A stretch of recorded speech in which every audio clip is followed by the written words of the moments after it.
Beginning ODO podcast in 5, 4, 3, 2, 1.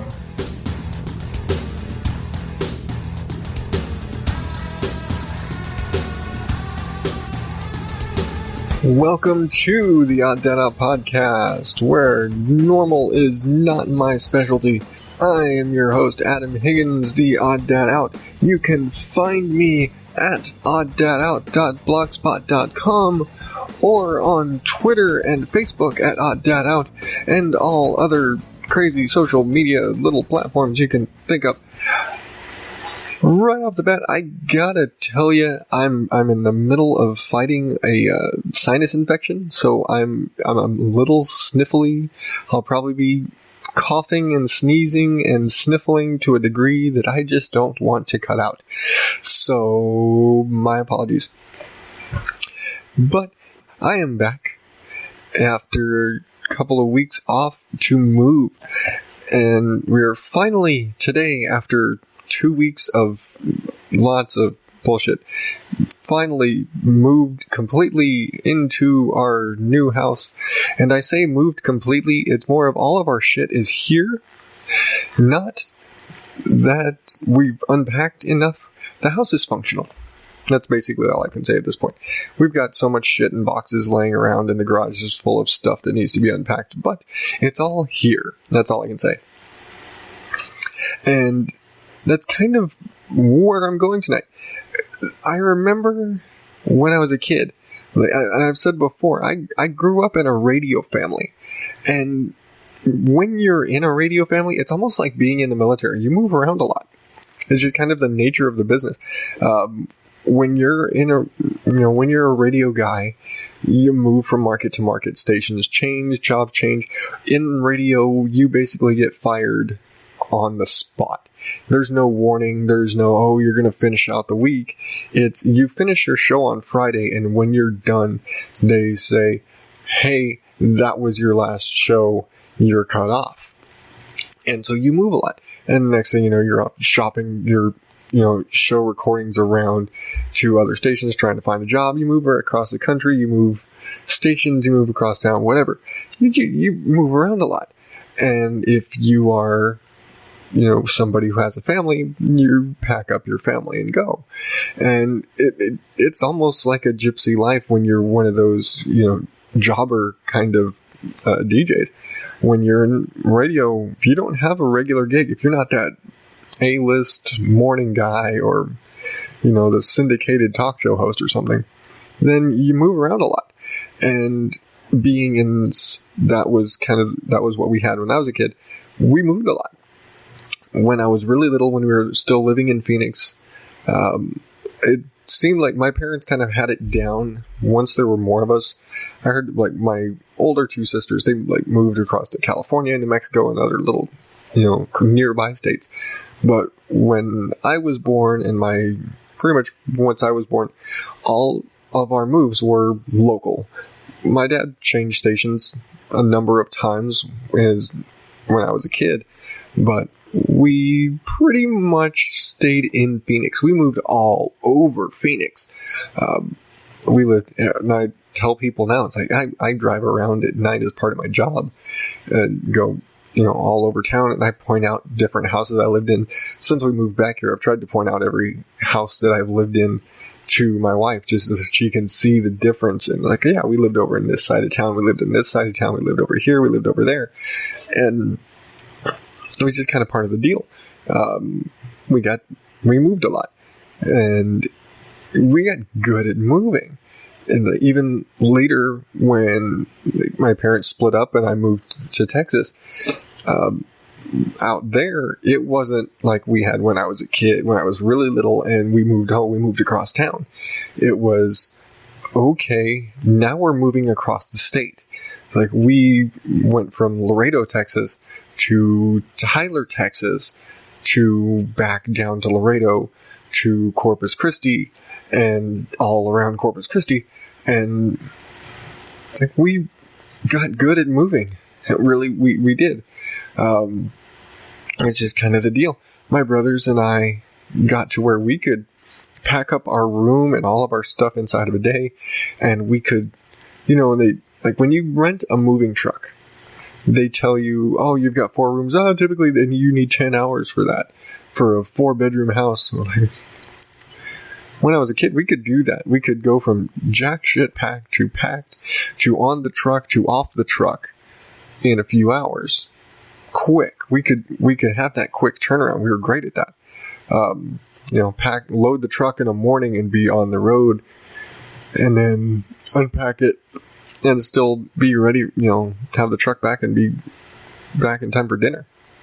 We got really good, especially by that final move from Laredo into Corpus Christi. And we still moved around Corpus Christi a few times, just kind of, apartment to, okay, we're buying a house, to, now we're moving out of that house, and all those sort of things, But we got really good at moving. We got really good at packing and be really efficient and knock it out. And we were fucking pros, we'd knock that shit out, and just blew through it. And then I got married. Which seems to... You ever notice how whenever you get married or you have kids, those life changes that basically...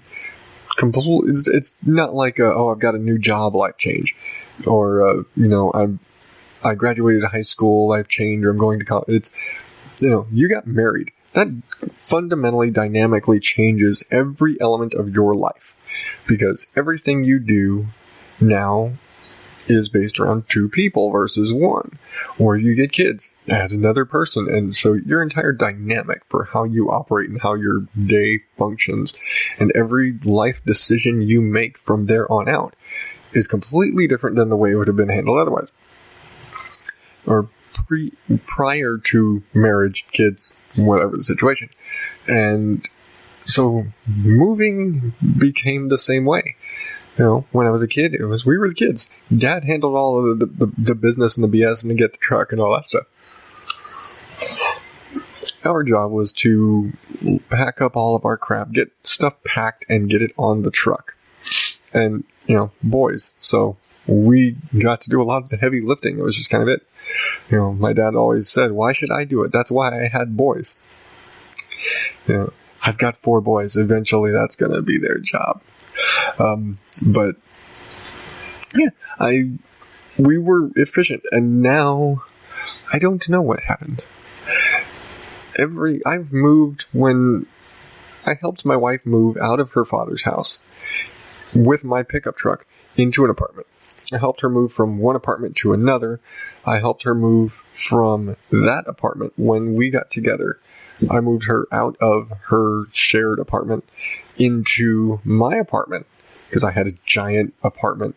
I was decisions you make as a single person.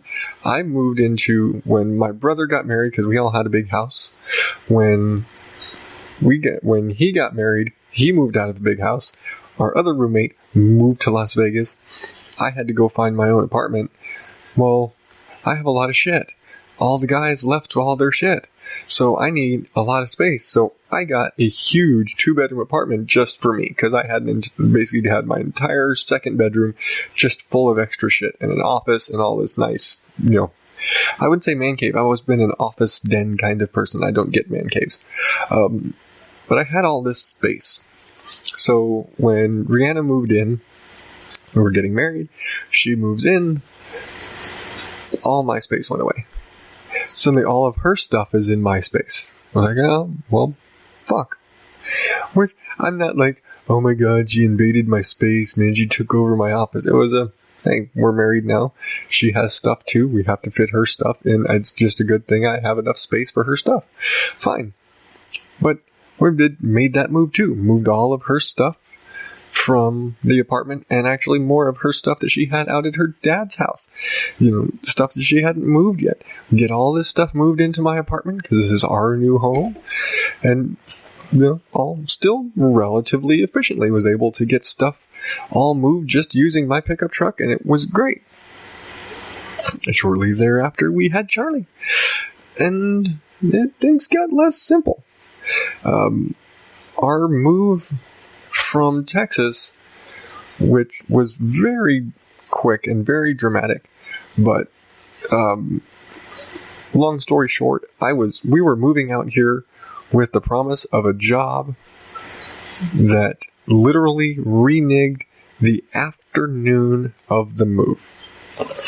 We had that truck half loaded and ready to go, and I was ready to start the new job on Monday, and they said never mind at the last minute. So that sucked. But this move took us all of a day to get the truck loaded. To get an entire 24-hour period. And we got the truck at 8 a.m. on Monday, and we left at 11 o'clock Tuesday morning. That's just ridiculous. Huge truck too. So and we had help. We had friends over. We had family and friends and other people that were there helping us, and it still took an entire day. What the hell happened to Captain Efficiency at moving?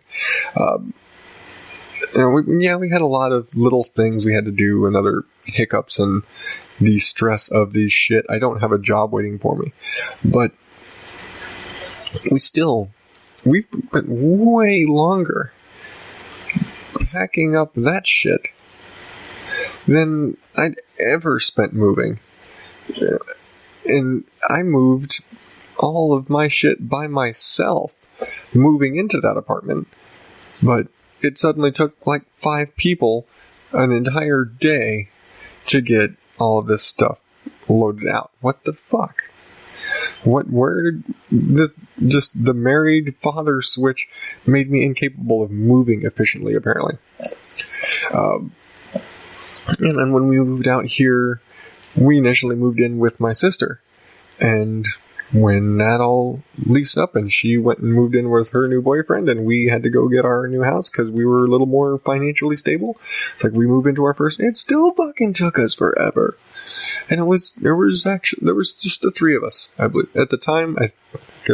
And I could totally be wrong about timing, but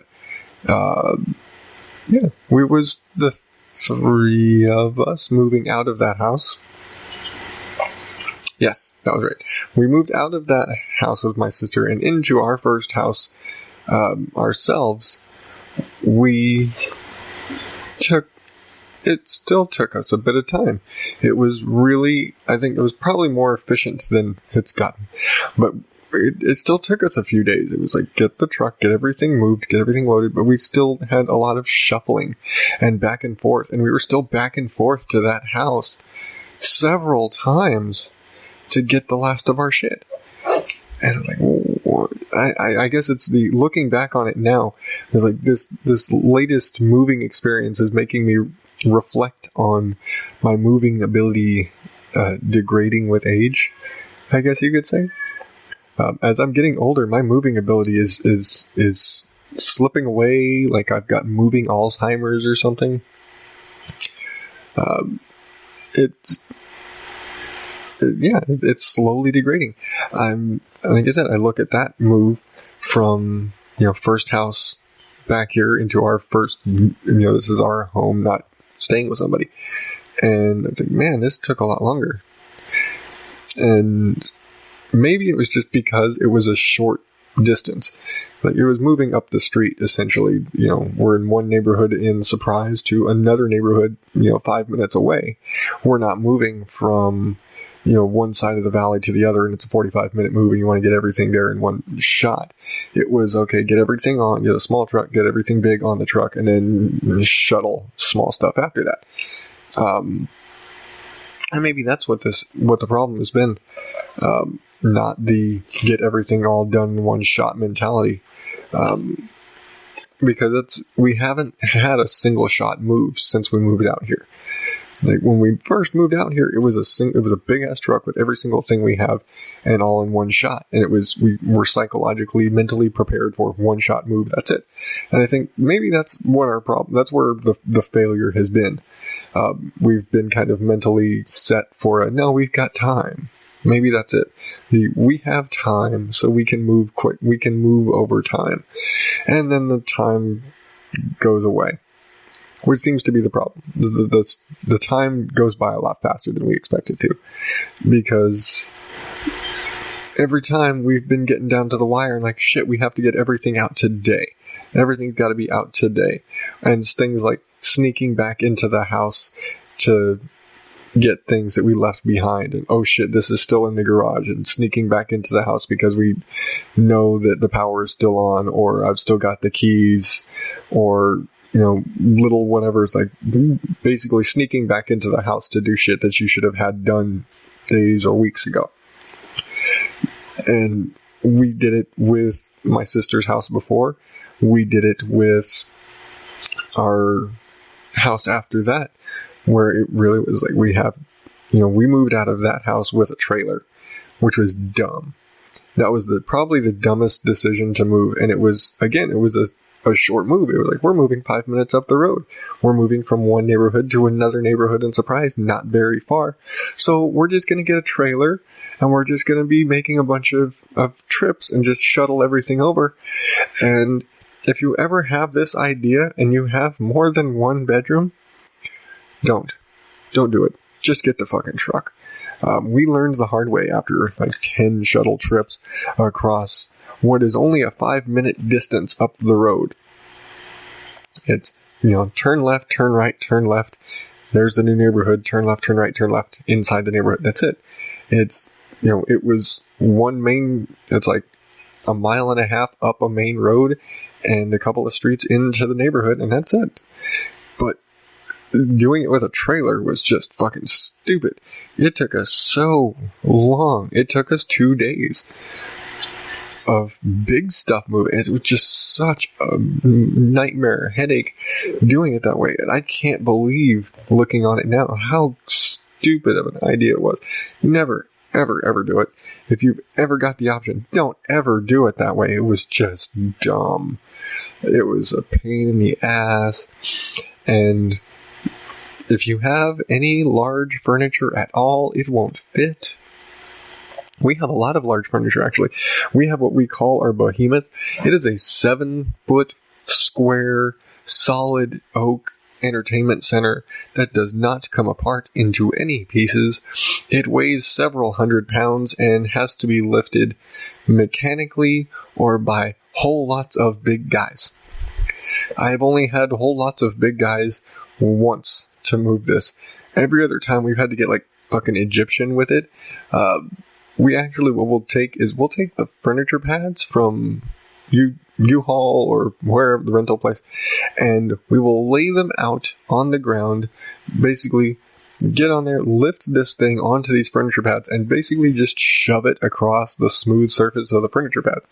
At which point we then get on the other end and start moving furniture pads and shuttling from one side to the other just to slide it across this smooth surface of furniture pads. Because if we ever try to pick this thing up more than like a half an inch, somebody's gonna have a hernia. And in the case of how we discovered this Egyptian moving method, it was because my brother-in-law actually already has a fucked up back and like a hernia and fucked up discs, and they're like, he can't pick this son of a bitch up. It's like, he's a big, strong guy, but his back does not agree with that. So this is how we did it. It was me and my other scrawny brother and our, crippled backed brother-in-law, who was D, who was on last week, or the last show. He helped us move that monster. We had to get all Egyptian with it because otherwise it'd have probably killed all of us. And yeah, that's about the only way to do it. That, or if you gotta have a bunch of big guys. Every other time we've tried to pick it up, it's called Egyptian method, or really like a few, not even like, one big strong guy, and like, no, it's got to have a couple of big strong guys. But and we swear every time, no, we're just leaving this damn thing. We're just going to leave it. It sucks so much. We're just going to leave this. And we've never left it. Unfortunately, it was a wedding present, so we're just going to, no, we got to keep it. And yeah, that's its own challenge, because like I said, having a trailer, it didn't fit. It was like, this thing was in there like diagonally because it was the only way to fit this thing on the fucking trailer. And it's then become a case every time of, okay, we have to make sure that whatever we move with can fit this stupid thing. And that brought us to this last trip. We ended up having to rent a 26-foot moving truck just so we had the clearance to get this thing on the truck. And that's just dumb. It's this, and I have a grandfather clock that's about 6.5 feet tall. So it needs good clearance, which also did not fit in that trailer. And if you know anything about grandfather clocks, you have to transport them vertically. They cannot lay down. The internal mechanics of an old style, and this is about almost a 40-year-old clock. This is the internal mechanics of a traditional grandfather clock are very sensitive. And if you lay it down, the gears can slip out of place, the hammers, the pins, all of the little bits and pieces that make a clock, an old mechanical gear-driven, weight-powered clock work, can fall out of place. And you can break your clock simply by laying it down. And unfortunately, in that particular move with the trailer, it got laid down. And it now is mechanically fucked. Before, I just had kind of a chime issue, like one of the hammers, the spring was not coiling right, so it would chime a song, but it wouldn't quite play right, things like that. It was like, hey, it's a 40-year-old clock, it might have some stuff. Now it doesn't work. Now I need to call a clock person to come and fix it. And somebody that'll do house calls, which I'm pretty sure if you fix grandfather clocks, you probably only do house calls, but I still gotta find the guy.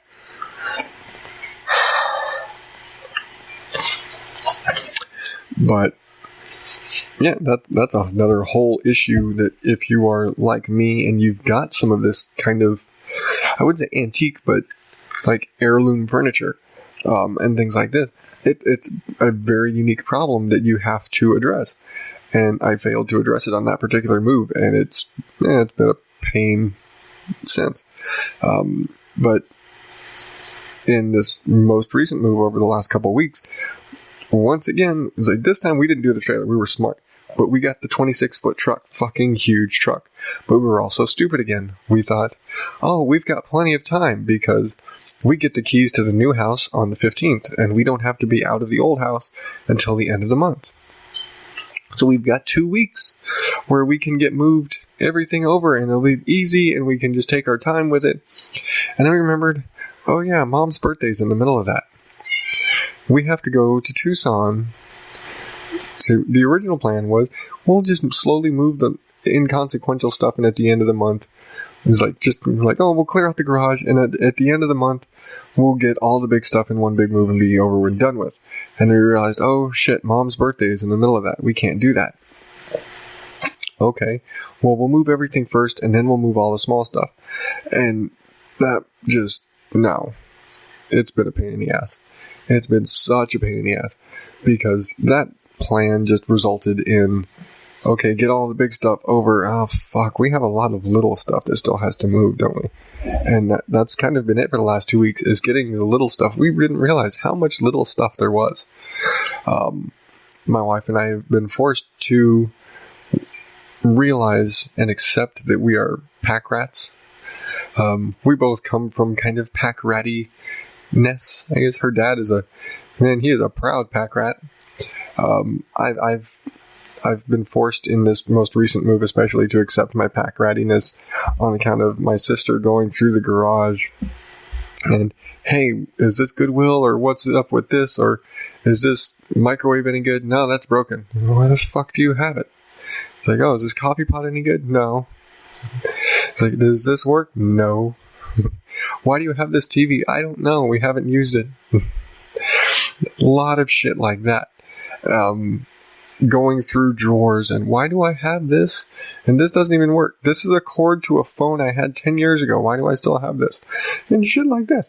My pack rattiness is making it very hard to make this move from our ridiculously oversized house to this much more conservatively, family size appropriate house. And yeah, we're going to have to get rid of a lot of shit, I think. We're just to, make everything fit better. We're going to have to do that. But it's not a bad thing. This is going to be our lesson, I think, is learning. It's forcing us to downgrade and stop being such fucking pack rats. Which that's going to be a hard lesson to learn. No, how to not be a pack rat. There's like a 12-step program for that shit. Step 1, accept that you are a pack rat and have a problem. Step 2, remember you have a problem. I'm not going through all the steps because I didn't even think out the second one. But yeah. And then, moving into this house, we did have, besides, our original plan of attack of small stuff first and then big stuff at the end, getting flipped on account of a trip. But, that aside, we also ran into a huge hiccup on moving day, or on, key day, whatever. Have you ever moved and you got that whole, okay, I've got to go and I've got to do the little walk through the new house with the property manager or the leasing agent or the realtor or whoever, and they'll give me the paperwork and the keys and they have a nice day and sign here that this is the state of the house and these are the damages and all this that's already there, yada yada yada. And we're doing that. But the day it's supposed to happen, I'm supposed to meet with them lunchtime, maybe early in the morning. And I get a call from them saying, oh, the house isn't ready. I'm like, what do you mean the house isn't ready? And essentially it turns into, oh, they had a bug problem and we want to spray for bugs. It's like, okay, I can accept that. Which later on turns into, the people there were really rough, so we're going to replace all the carpet in the house. Like, what the would you replace all the carpet? Why the fuck can't? It's like, we're supposed to be moving in today. I'm supposed to be, getting my keys and doing all this stuff and getting shit moved into the house today. I have plans to move shit into the house today. Which, yeah, that did not happen. It turned into, okay, I show up at the house later that day and they're like, yeah, here's the keys. We'll do the walkthrough and do all that. But they're going to completely replace all of the carpet in the house because the people that were here before were slobs. They're like, well, fuck. Okay. When is it going to be ready? Like, oh, they'll be here first thing in the morning, so it should be 1 or 2 tomorrow. Like, I'm supposed to be moving shit in right now. I don't have time to be waiting until 1 or 2 on Saturday when I was supposed to have shit in on Friday. Our plan at this point was get the truck, get everything loaded up, and get over on Saturday and Sunday. And start moving everything Saturday. We even planned out, hey, we'll take 2 days just to give ourselves some breathing room because, we got boys, it's hard to do. And still, we basically didn't get anything started in this moving process until 2-3 o'clock on Saturday when we should have had stuff in the house on Friday. That aggravated the fuck out of me. And not even to talk down on our property manager, they've been great. And the fact that they saw the state of the house and were like, no, you guys need new carpet because those people fucked it up. And they went in and completely replaced the carpet, and they did it very efficiently. They're like, hey, we're going to have somebody out here tomorrow morning, first thing, and they're going to get this carpet all replaced. And, 2 o'clock on Saturday, all brand new carpet in the house. It was great. But you just ate away half my day that I needed for moving. So you kind of fucked me there. But it's still, we still had the inefficiency of we didn't have the truck. We didn't have everything in the house packed up. We didn't have all of it ready to go and get everything on the truck in one big everything on, everything off, and we're done and we're moved, we're done.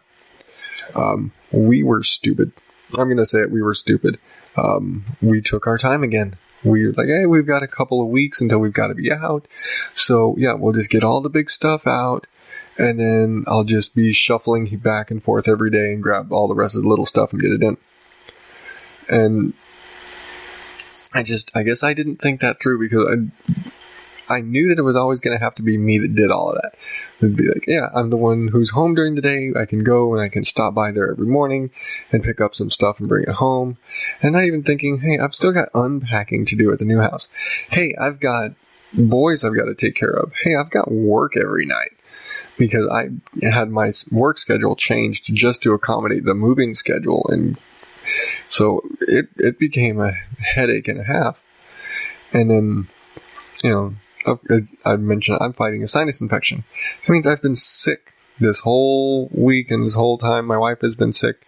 And, trying to move on sick is terrible. Moving on sinus infection is just miserable. And we finally got to this weekend where, like, shit, it's our last day. We have to be out today. We've still got a lot of shit in there. Like, fuck, we have to rent another trailer. And we ended up renting another trailer just to get all of the shit out because of time. We know we need to have out. We don't have the time. We've got to get it all out. I'm not going to be able to get this all in the van. We need a trailer. And I'd like to mention, I put a trailer hitch on my minivan a few years back. I never thought ever I was going to get as much use out of this trailer hitch on this van as I've gotten. And like I said, we moved using the trailer on this, on this hitch on this van 2 years ago. I've moved motorcycles from Texas on this, using this hitch. I did not ever think I would get this much use out of a tow hitch on a minivan. But it's absolutely, definitely paid for itself by now. Damn handy. But, and again, in this case, like, hey, we need to rent a trailer so we can move the last of this stuff, get it out of the way, and be done with it. And that's what we did. We moved all of this last trailer stuff and got that out this weekend, and we went in and did our final pickup of junk this weekend, and that was it. And we are officially calling it, like, there's trash. I'll admit it. We left a lot of trash and shit that has to get cleaned up, and the yard's a mess and all that kind of stuff. But as far as we've gotten everything in this house now that we are going to get into this house now. And I think that's probably the most important thing, is just getting here so we can make this house stable. Like, I got boxes everywhere. I got to unpack all of my shit. We've got to get all the clothes hung up, and I think we've got the kitchen fully assembled. I think the kitchen is fully assembled, but we got pictures, and we've got to make the house our own. It's functionally done, but now we need to make it a home. It's a house. It functions. The dinner table is put up. The dishes are put away. All of the pots and pans have been broken in at this point. We unpacked the movies today. But the house has been functionally assembled, I guess. But aside from that, we've still got a lot of unpacking. We've got a lot of crap.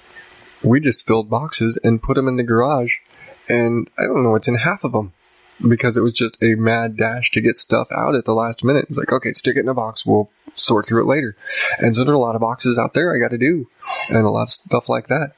But it's been a nightmare the last 2 weeks, shuffling back and forth between big moving day and where we originally got into the house, and today, where it was the mad dash to get the last of the stuff out and get cleaned up, and just the final little things, and get all the curtains down and get all the cleaning supplies out, and all these little things that you forget about.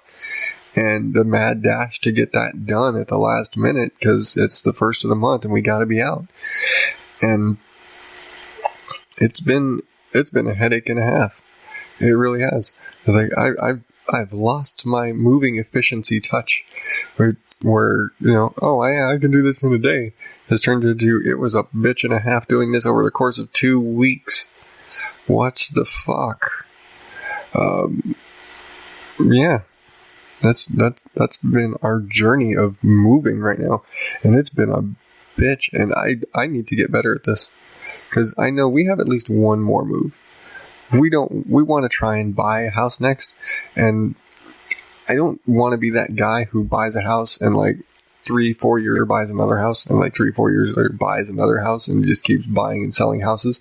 I think that's a pain in the ass, and it's a dumb idea. I think as much as renting costs you a lot more, I think I'd rather rent until it's time to buy and buy a house, and that's fucking it. And settle. And like, this is the house I'm going to have. If I'm going to buy a house, I'm just going to buy a fucking house, and it's going to be it. And I'm going to homestead. I'm going to settle down, and I'm going to find and buy a house that I'm comfortable with. That's me. And I guess, if I got rich and famous, and you guys love this show, and you guys pay me a lot of money to keep doing this, then I can settle down and retire and go to a great big castle. It'd be great. Rihanna would love having a castle. And I could rub it in everybody's faces just because I have a fucking castle. It'd be fabulous. But not that I'm aiming for a castle. I really don't need that much space. But yeah, if y'all want to do that for me, I fully support you supporting me getting a castle. And you can call me, because we already pointed out last time that I am the Emperor Fabulous, and the Emperor Fabulous needs a castle. And so it is up to you, my followers, to provide me a castle. Provide your Emperor with a castle. I'm sure my sister is cracking up right now. But, followers, you must provide me a castle and other such finery, that which I might... Fuck, I lost my train of thought. It just went away. Oh well. It was a dumb train of thought anyway. But, yeah. Our next big move, we know we only have one more move because we want to buy a house. We want to buy kind of our family home. And a few years of credit work and saving money, and we want to get that done. And so we at least have one more move that I need to sharpen up my moving skills on. But that's a few years down the line. We got some credit work to do. We got some saving work to do. We got boys that are going to be growing up. So we've got some time to do that. Because you're awesome and you love me. Anyway, find me on iTunes, and now it's finally up. Google Play Music app. If you have an Android phone, this is already on your phone. It's like iTunes for Google, basically. If you have an Android, you have the Google Play Music app. You can subscribe to the Odd Dad Out podcast or Mom and Dad Cuss on Google Play Music. This is awesome. This gives you your subscription. It will just show up on your phone. You don't have to do anything else. You don't need any other podcasting app. You don't have to go to the website to find the show. It will just be there on your phone and be awesome. And I won't have to hound you because I don't use iTunes. I've been really looking forward to this Google thing. It's spiffy now. But subscribe, whether it's on iTunes or Google Play Music or Stitcher, or you have your own podcasting app, or the Spreaker website, wherever. Or you can go to odddadout.blogspot.com and check me out there. I've got a bunch of links on the top of the page for ways you can subscribe there too. So check that out. And follow me on Twitter and Facebook and Google Plus and all those other social media doodaddy things. And leave me your comments and send me stuff and complain or review or rate. Give me lots of stars or whatever, however many stars you feel like. And if you send me a review or something, I will read it because it gives me something else to do besides rant. And until next week, I'm Adam Higgins, the Odd Dad Out. Thank you and good night.